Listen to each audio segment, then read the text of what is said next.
Antes, deixa eu só me apresentar, me chamo Jorge Nicola, jornalista esportivo, e o objetivo por aqui é deixar você por dentro de tudo que está rolando com o seu clube do coração. Só pedir para deixar like, se inscrever no canal e ativar as notificações. Bora começar o vídeo com aquele tradicional giro de notícias. A primeira informação é sobre a minha Lusa, que bateu por 3-2 o Botafogo, primeira vitória da Portuguesa, que deixou a última colocação do Campeonato Paulista na classificação geral e assumiu provisoriamente a segunda colocação do seu grupo. Se o campeonato acabasse agora, a Portuguesa estaria no mata-mata. Lusa, que vencia o Botafogo de Ribeirão Preto por 3-2 no Pacaembu, tomou 2 gols, enorme sufoco, mas conseguiu seus 3 primeiros pontos. Já o Grêmio continua brilhando no Campeonato Gaúcho, 5-0 em cima do São Luís na tarde desse sábado, com destaque para Bright White e Cristaldo. Botafogo deve ter somente uma mudança no time para a partida da Supercopa do Brasil contra o Flamengo nesse domingo em Belém. A grande novidade é a entrada de Arthur no lugar de Lobato, pelo menos na comparação com o time que venceu o Fluminense no meio de semana.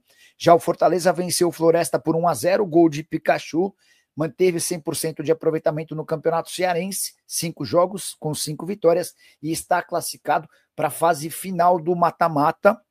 Vai direto para a semifinal, pulando as quartas de final. Quero contar também que o Santa Cruz venceu o Sport por 1-0, o único gol da partida marcado por Douglas Esquilo, aos 39 do segundo tempo. O Santa é líder do Campeonato Pernambucano, 13 pontos. O Sport caiu do segundo para o terceiro lugar com 9 pontos. Já pelo Campeonato Baiano, destaque para o Bahia, que negociou na manhã desse sábado o atacante Biel. Ele vai ser jogador do Sporting de Portugal, operação de 6 milhões de euros fixos, mais 2 milhões de euros em bônus.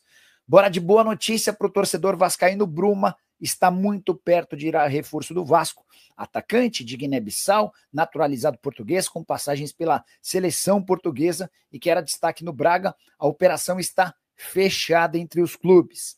Vasco e Braga, inclusive, já estão trocando documentos para que a transferência aconteça de forma definitiva. O que dá para dizer é que o Bruma vai custar mais barato do que havia sido oferecido pelo Vasco ao América do México pelo Brian Rodrigues. Bruma, que caiu no gosto do torcedor vascaíno, tem enorme capacidade técnica, velocidade, bom drible, era o ponta que o Vasco tanto buscava. Além da contratação desse jogador, o Vasco ainda vai tentar mais um reforço para essa posição. Não se descarta a possibilidade de Rony, apesar das cifras bem altas pedidas pelo atleta. Para completar o noticiário, Cruz Maltino, empate em 2-2 com o Volta Redonda pelo Campeonato Carioca, resultado que impede o Vasco de assumir o campeonato, a liderança do Campeonato Carioca de forma isolada. Destaque para Verratti, autor dos 2 gols do Vasco, são 4 jogos e 5 gols na atual temporada. O Verratti já é o terceiro maior artilheiro estrangeiro da história do Vasco, tem 38 gols, só 5 atrás de Germancano, que aparece como o segundo artilheiro, maior artilheiro entre os estrangeiros. Hora de falar sobre o Internacional, que descarta com veemência a chance de negociar Vitão, agora com o Palmeiras. Durante toda a semana passada surgiu a negociação e a informação sobre o interesse do Flamengo na contratação do atleta. O Flamengo chegou a fazer uma primeira proposta de 6 milhões de euros, além do perdão de uma dívida referente ao Thiago Maia, no valor de 4 milhões de euros, ou seja, uma operação de 10 milhões de euros. O Internacional respondeu que queria 14 milhões de euros. O Flamengo subiu essa proposta para 7 milhões de euros em dinheiro, mais 4 milhões de euros pelo perdão da dívida. Não houve acerto. Houve, inclusive, quem dissesse que o Vitão fez pressão para que o negócio acontecesse. O Inter bateu o pé e a conversa, pelo menos por agora, esfriou. Foi nessa circunstância que o Palmeiras apareceu sondando a situação sem sequer fazer proposta.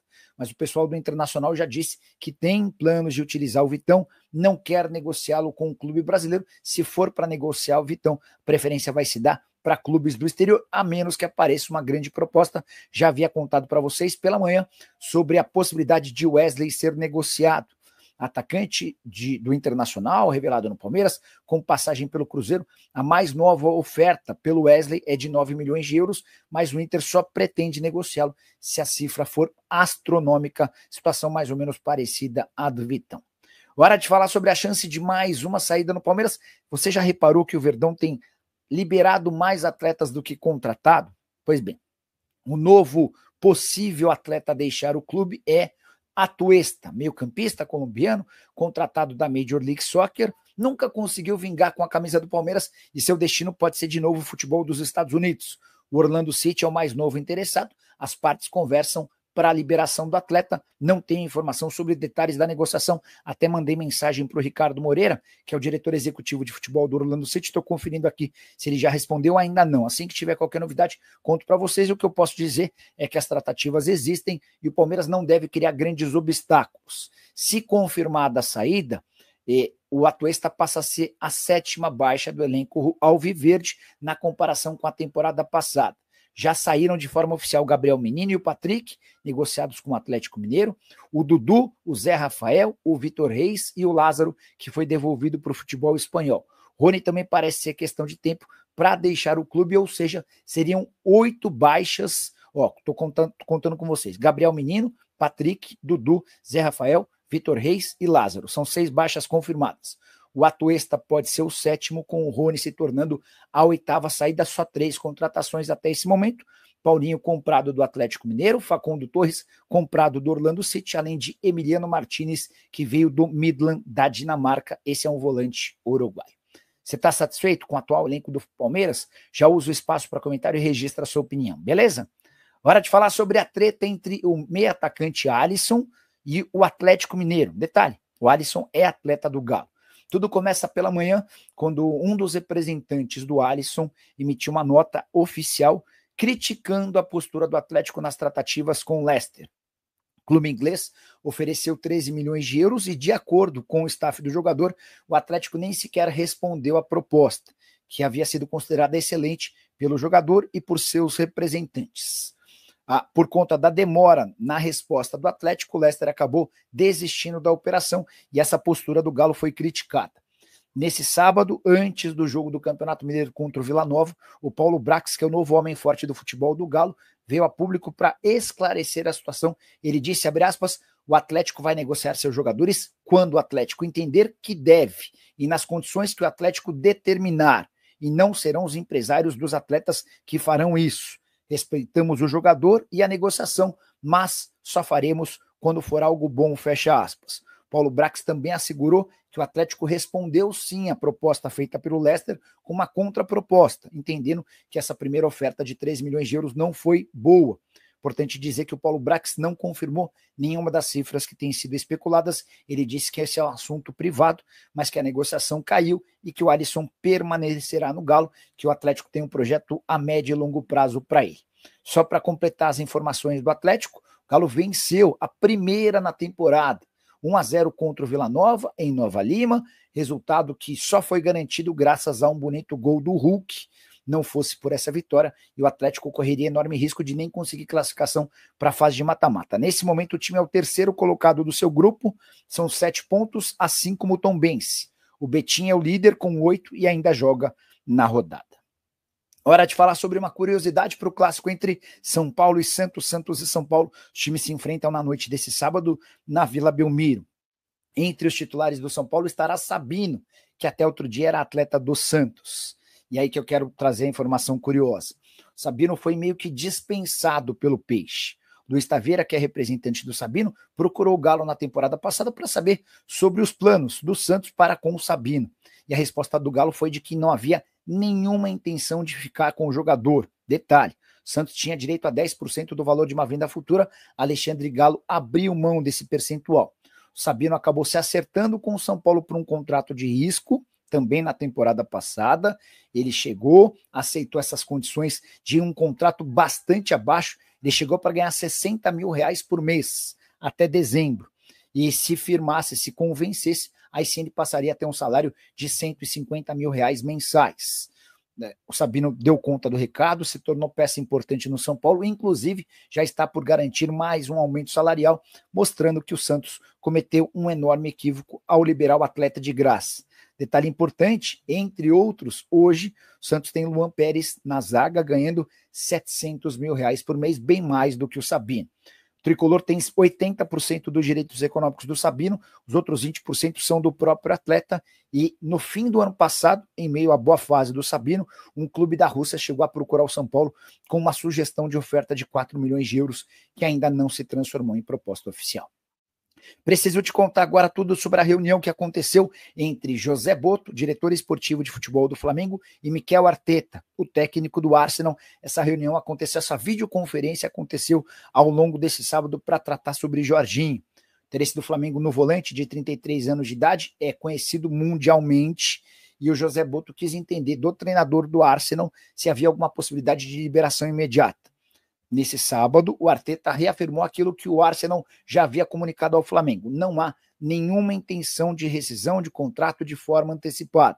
A justificativa de que o Arsenal tem hoje poucos atletas no seu elenco se tornou um elenco enxuto, especialmente por conta da série de lesões. Então, não faz sentido para o Arsenal, em meio às competições da temporada 2024-2025, liberar um atleta que tem papel importante. O que o Flamengo faz a partir de agora? Sem conseguir o Jorginho como reforço em janeiro, o Flamengo inicia tratativas agora com os representantes do Jorginho para assinar um pré-contrato para que ele se torne reforço a partir da metade do ano. Inclusive, o Flamengo vai trabalhar para que exista uma saída antecipada do Jorginho assim que o campeonato inglês terminar, para que ele esteja à disposição do rubro-negro na disputa do Super Mundial de Clubes, torneio que acontece entre os meses de junho e julho nos Estados Unidos. Bora fechar o vídeo com a principal notícia do sábado. Romarinho está livre no mercado, agora de forma oficial. O próprio Romarinho usou suas redes sociais para comunicar que não tem mais contrato com o Neon SC. E essa história que eu vou contar com exclusividade é das mais curiosas. O Romarinho seria julgado por conta de um exame antidoping.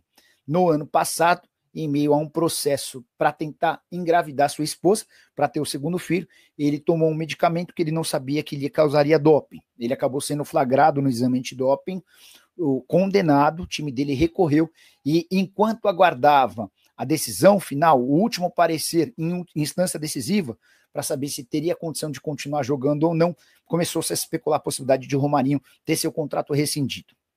A janela na Arábia Saudita se encerrava nessa sexta-feira. E o Neon SC, um dos clubes mais ricos do futebol saudita, que disputa a segunda divisão, não queria correr o risco de não poder utilizar o Romarinho na reta final da competição e não usar a vaga de estrangeiro do atleta.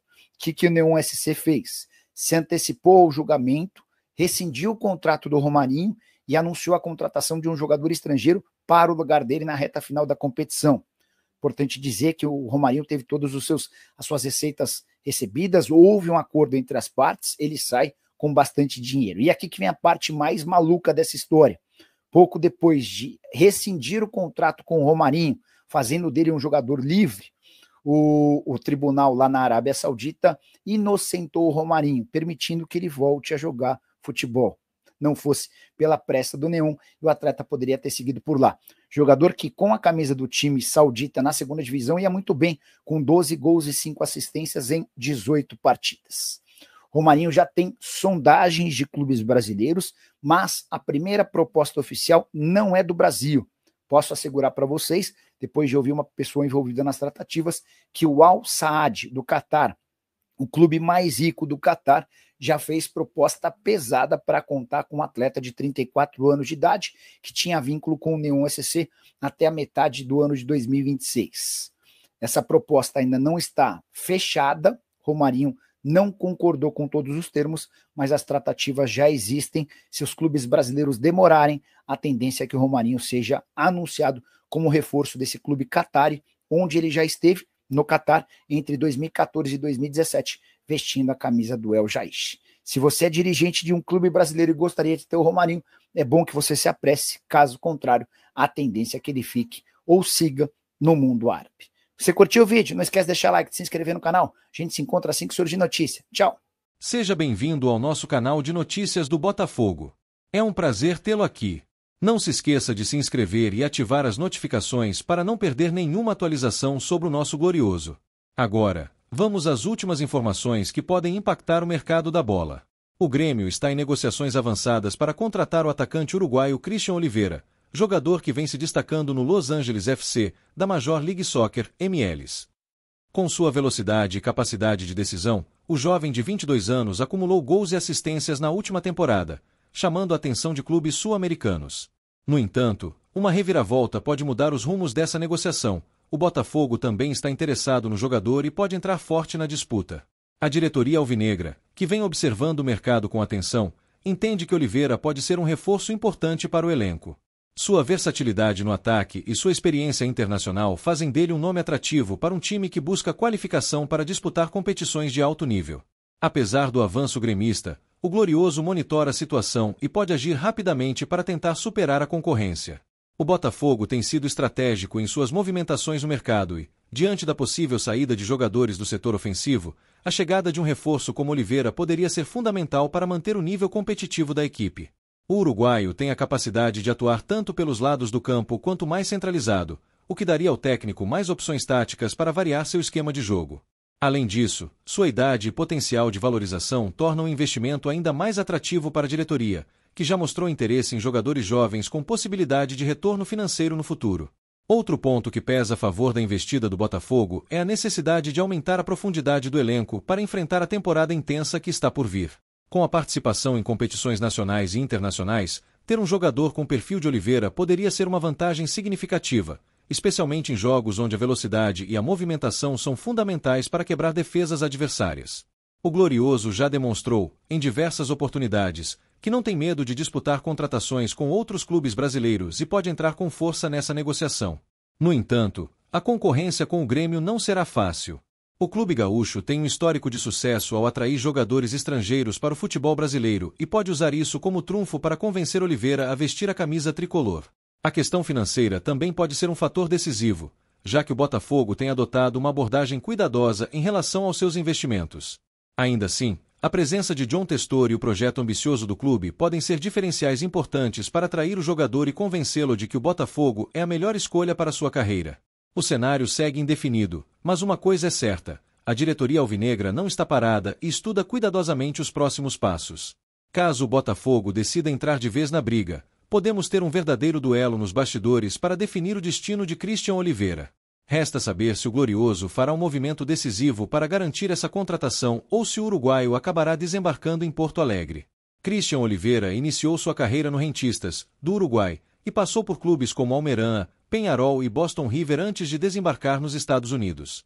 No Los Angeles FC, ele teve um papel fundamental na última temporada, sendo um dos destaques ofensivos da equipe.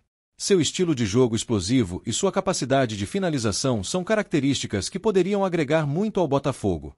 A torcida alvinegra já começa a se movimentar nas redes sociais, dividida entre o otimismo e a cautela. Muitos enxergam em Oliveira um reforço de peso, capaz de aumentar as opções ofensivas do time, enquanto outros questionam sua adaptação ao futebol brasileiro. A grande dúvida é: o Botafogo fará um movimento agressivo para contratar o atacante ou permitirá que o Grêmio leve melhor nessa disputa? Nos bastidores, a expectativa cresce, e os próximos dias podem ser decisivos para definir o futuro de Christian Oliveira. Se o Glorioso decidir entrar firme na negociação, poderemos ver um verdadeiro duelo nos bastidores do futebol brasileiro.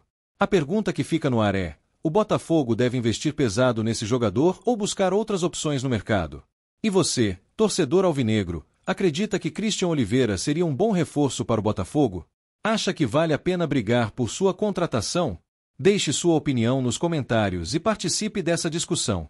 Não se esqueça de se inscrever no canal e ativar as notificações para acompanhar tudo sobre o nosso Glorioso.